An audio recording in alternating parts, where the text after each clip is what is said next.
మీ వెనకాల మేము ఉంటామని చెప్పి ఇక్కడ భూదాన భూమి ఇచ్చారని వెంటనే వచ్చినవండి. ఇక్కడ భూదాన భూమి ఉంది, పేదలకు ఇచ్చారని వెంటనే వచ్చి ఇక్కడ ఉంటున్నాం. మరి 8 సంవత్సరాల మంచి భూదాన భూమి కాదు అని ఆ రోజే వచ్చిన తెల్లారి వెళ్ళగొడితే మేము వెళ్ళిపోదాం కదా. ఎట్టొచ్చినా అట్ట వెళ్ళిపోదాం కదా. ఇన్ని రోజులు మంచి ఎందుకు చూసారు? ఆ రోజు మేము కూలినాలు చేసి బతికేవాళ్ళం. ఇక్కడ భూదాన భూమి ఉందని అంటే ఇక్కడికి వచ్చినాం. ఇక్కడికి వచ్చాక మాకు 100 గజాలు ఇచ్చారు. మేము ఇక్కడ వండుకుంటా కూలినాలు చేసుకొని బతుకుతున్నాం. నీళ్ళకి, కరెంటుకి, అన్నిటికీ మాకైతే ఏ సౌకర్యాలు లేవు. ఎవరు వచ్చినా ఎవరిని అడిగినా కానీ మాకు ఇంతవరకు ఎవరు సాయం చేయలేదు, ఎవరు ఇయ్యలేదు. ఇయ్యకపోయినా కానీ మా అంతటా మేమే సాయం చేసుకొని మా అంతటా మేమే తలా 100 తలా 200 వేసుకొని కష్టపడుకుంటా ఒక 2-3 దాతలు వచ్చి 4 బోర్లు వేపించారు. ఇంటికి 400 కూలీనాలు చేసుకొని ఆ డబ్బులు పెట్టుకొని 2 సోలార్లు కొనుక్కొని బజార్కి ఒక 3 రోజులు బజార్కి ఒక 3 రోజులు చొప్పున నీళ్ళు వదిలిపెట్టుకుంటా వర్షాలు వచ్చినప్పుడు వర్షాకాలం అప్పుడు బిందెలు, బకెట్లు, రమ్ములు రేకుల కింద పెట్టుకొని ఆ రేకుల నీళ్లు తేరబట్టుకొని మంచినీళ్ళు దాక్కుంటా ఇట్లా బతుకుంటా మా బతుకు మేము బతుకుతున్నాం. ఎంతమంది కలెక్టర్లు మందికి అడిగిపోయినా కానీ మాకు ఒక్కళ్ళు న్యాయం చేయలేదు. ఒక్కళ్ళు కాడ మీకు ఇస్తాం, మేము మొత్తం చూస్తాం పోండి అన్నారే కానీ ఒకళ్ళు వచ్చిన వాళ్ళు లేరు, మా బాధను ఒట్టెక్కించిన వాళ్ళు లేరు. అయినా కానీ మేము అత్తే మొండికేసుకొని బతుకుంటున్నాం. ఎవరు వచ్చినా మమ్మల్ని ఇబ్బంది పెట్టేవాళ్ళు కానీ మమ్మల్ని సాయం చేసి మమ్మల్ని ఆదరించి ఆదుకునే వాళ్ళు ఇంతవరకు ఒక్కళ్ళు రాలేదు. అత్త బతుకుతున్నా కానీ కనీసం మీ ఇళ్ళు మేము గోడ కొడుతున్నాం, మేము వస్తున్నాం అని మాకు ఎంత ఇంప్రవేశం చేయలేదు, మాకు చెప్పలేదు.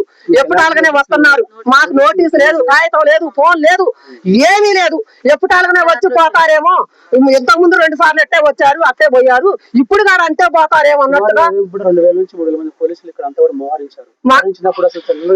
వాళ్ళు వచ్చేటువంటి విషయం మీకు అసలు మాకు తెలియదండి. అప్పుడు అక్కడ పరిస్థితి ఇక్కడ పరిస్థితి ఎలా ఉంది? ఇక్కడ పరిస్థితి అందరూ ఒక్కసారి మీద పడే వరకు మాకు ఏమి దోసక కాలు చేయి ఆడక గుండె ఆగిపోయి ఏడ్చే వాళ్ళు ఏడుతున్నా కొంచెం ధైర్యం చేసుకొని బయటకు వచ్చే వాళ్ళం. ఒకళ్ళకొకళ్ళు కింద పడిపోయినా ఏడుతున్నా ఒకళ్ళకొకళ్ళు నిలబెట్టుకొని వాళ్ళని ఆగండి మనం మాట్లాడదాం, పోలీసు వాళ్ళకి దండం దస్తం పెట్టి మనం అడుగుదాం.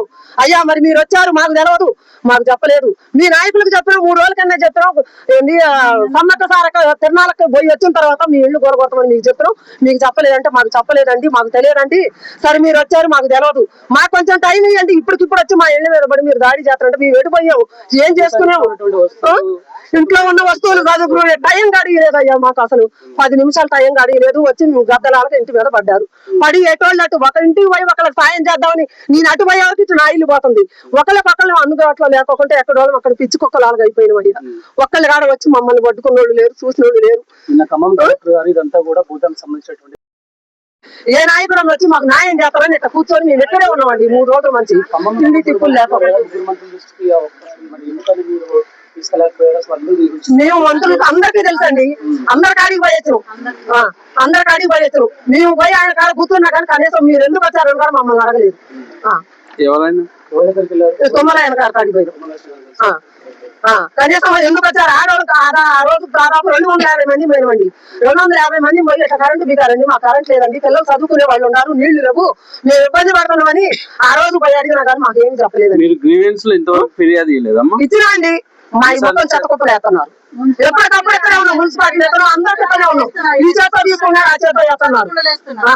హైదరాబాద్ అయిపోతున్నారు పోయొచ్చునండి, అన్నిటికి పోయొచ్చు, అన్ని చోట్ల ఉన్నాయి, అన్ని హక్కులు ఉన్నాయి. మీకు ఉన్నాం కానీ హైదరాబాద్ వాళ్ళు కోర్టులు గారు చెప్తేనే మేము ఇక్కడ ఉన్నాం. కోర్టు లాయర్లు ఉన్నారు ఇక్కడ, పోలీసు వాళ్ళు ఉన్నారు ఇక్కడ, టీచర్లు ఉన్నారు ఇక్కడ ఇల్లు కట్టుకొని ఉన్నారు, పోలీసు ఆయన గారు ఉన్నాడు. కరెంట్ ఆఫీస్కి వెళ్ళాం, ధర్నాలు చేసాం, కలెక్టర్ ఆఫీస్ ముందు ధర్నాలు చేసాం. అన్ని చేసినా కూడా మాకు ఏ దారి లేకుండా చేసి మాకు అసలు కనీసం మీరు 3 రోజుల ముందు మాకు ఇచ్చినా కూడా నోటీసులు మేము ఖాళీ ఎక్కడ వాళ్ళం అక్కడ చదువుకునే వాళ్ళం సార్. మేమైతే సామానం కూడా మొయ్యలేకపోయాం. 2 పెద్దవాళ్ళు మేము ఉండేది భార్య భర్తలో, అవి కూడా మేము మొయ్యలేకపోయాం. మమ్మల్ని అంత నరకం చూపించారు.